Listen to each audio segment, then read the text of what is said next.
It's time to start season 2. I want to be honest from the beginning. This hasn't been easy, and I haven't been as present as I wanted to be because I've been taking care of my own mental health. And honestly, that's the point of the mental health podcast that comes from lived experience. A lot of podcasts, they're polished. They show up on a schedule and everything just sounds perfect. But when this comes from someone actually living it, what you're getting is real life. Some weeks are clear and some aren't. There's a lot of pressure to reset, to promise that this time everything's going to be different.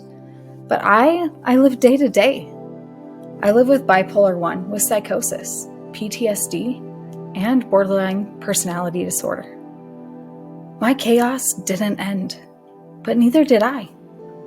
And there's always hope in the chaos, even when I have to look a little longer to find it. So this is where we begin again. One thing I want to say out loud right away.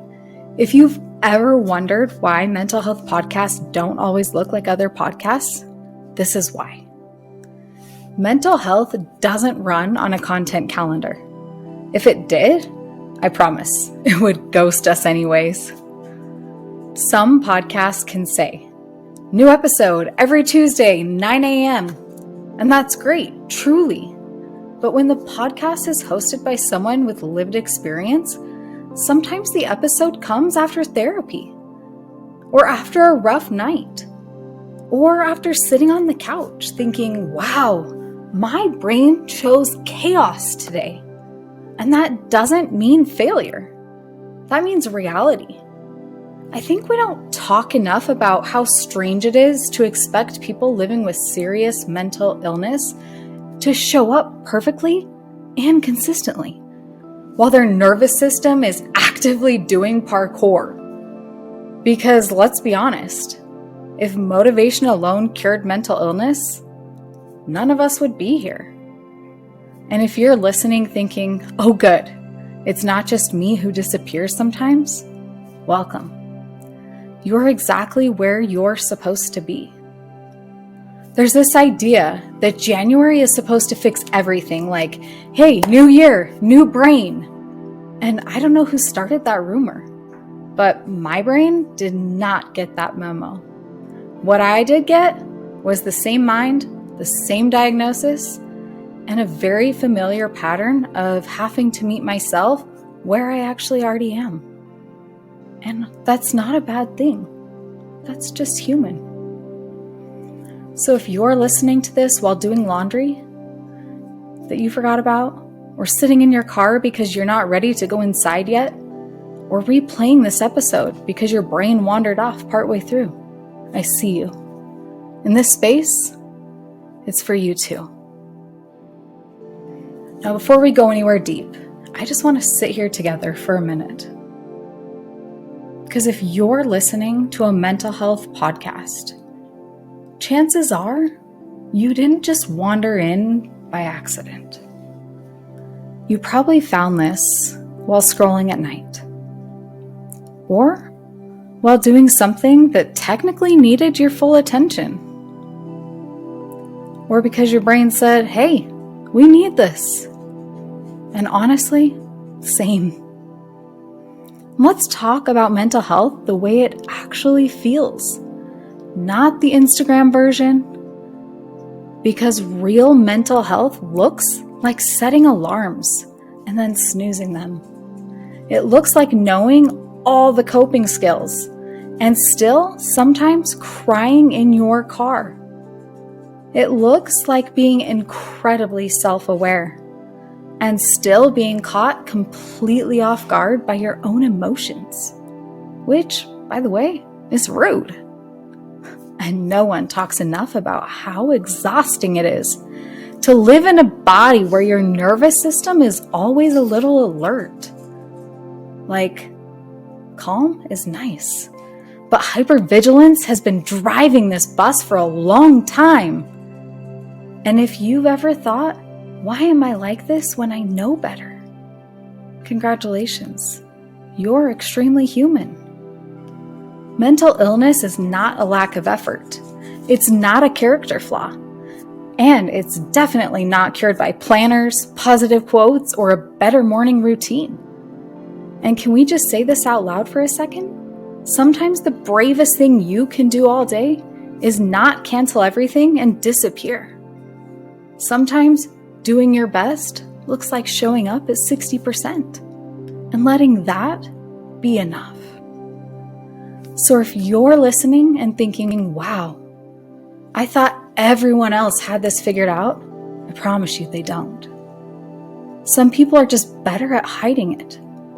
In this space, this is where we don't have to. And here's the thing. Laughing about this doesn't mean it isn't serious. It means we're still here. It means we're still connected. And humor doesn't cancel out pain. Sometimes it's how we survive it.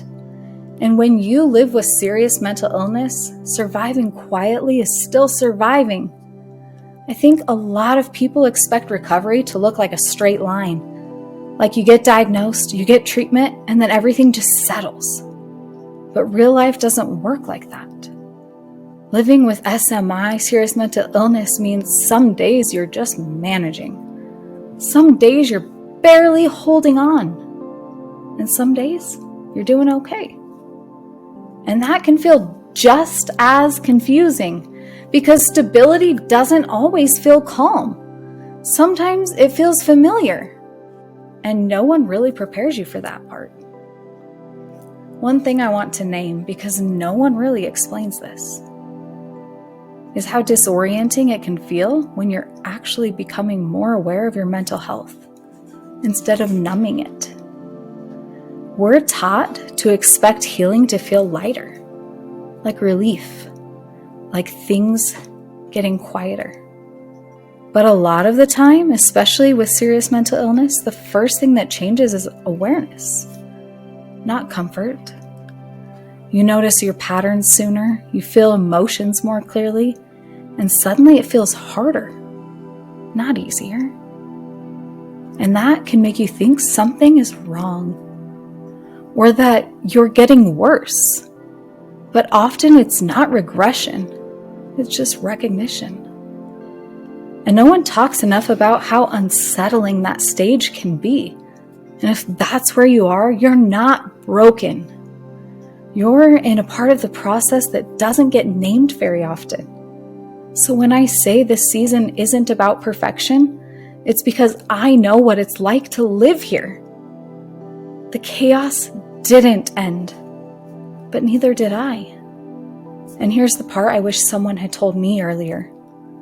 Sometimes the hardest season isn't the crisis. It's the in-between, the part where you're not falling apart anymore, but you're also just not okay. You're aware.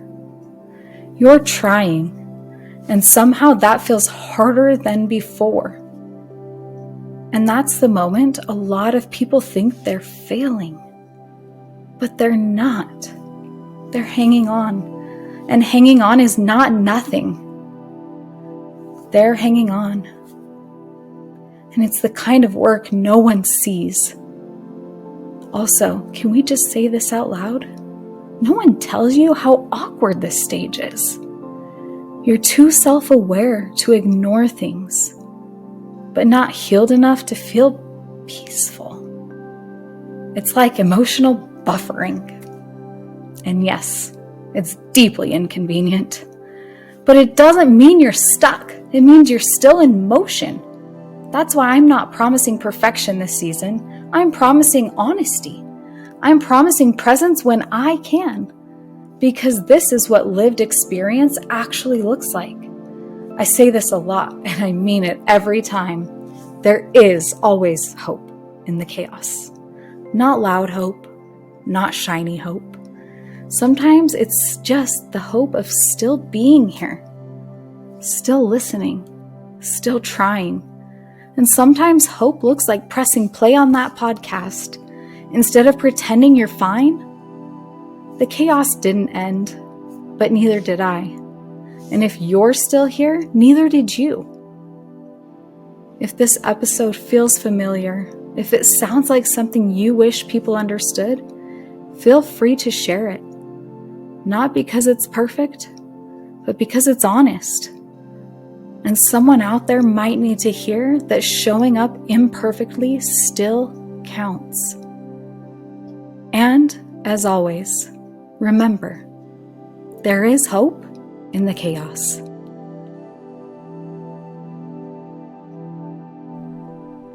If this podcast resonates with you, if it helps you feel a little more understood or a little less alone, please consider supporting it. I pour everything into these episodes, my time, my heart, and my truth. And your support truly keeps it going. You can make a one-time donation or become a monthly supporter on Ko-fi. Every dollar helps cover production costs, support future episodes, and allows me to continue creating and showing up with honesty and heart. Here's the link: ko-fi.com/I am hope in the chaos. That is ko-fi.com/I am hope in the chaos. You're not just supporting a podcast, you're supporting a lifeline for me and for others who need to hear these words. I am not a licensed therapist, medical provider, or mental health professional. The experiences, stories, and insights shared in this podcast are based solely on my own personal journey and lived experiences. This content is intended only for educational, inspirational, and support purposes. It is not a substitute for professional medical or mental health advice, diagnosis, or treatment. Always seek the advice of a licensed mental health professional or healthcare provider regarding your mental health or medical conditions. If you are in crisis or experiencing an emergency, please contact emergency services immediately by calling 911 or reach out to the Suicide and Crisis Lifeline by calling 988. You are not alone. You never were, and you never have to be. And remember, there is hope in the chaos.